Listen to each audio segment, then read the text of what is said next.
Hi there, good morning, good afternoon, and good evening. So on this video, let's talk about how to use AutoMix on iOS 26 and how to use it in Apple Music. So step 1, you need to update your iOS to 26, of course. So go to settings on your iPhone, tap General and Software Update. Now if iOS 26 is available, tap Download and Install. Just a disclaimer guys, not everyone has iOS 26 as of now. To be honest, I do not have it on my end personally. So for those who doesn't have it, you just have to wait for Apple to roll that out to the public and basically just update your software for step 1. Step 2, open Apple Music app. So launch the Apple Music application.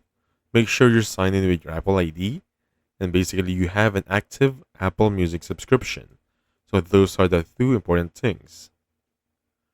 Step 3, create and open a playlist. So go to the library tab, select a playlist you created and class playlist to build one. Add at least 3 to 4 songs to induce smooth transitions. Now, this is the fun part.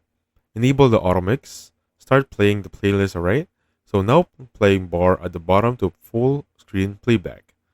Tap the 3 dots on the upper right corner and choose playback settings. Toggle auto music is on.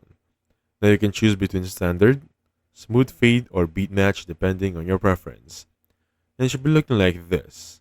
So you need to enable AutoMix on your iPhone to make sure this is going to work. And as you can see right there, Apple Music subscription required for AutoMix. Now step 5 for this one, enjoy the seamless transition, sit back and enjoy. You can use your AirPod or speakers for more best experience. Optional guys, for this one, adjust the crossfade settings. Go to settings, music, under audio tap crossfade and AutoMix. Adjust the fade duration between the songs to your liking. And that's it. So thank you so much for watching. I'll catch you on the next one.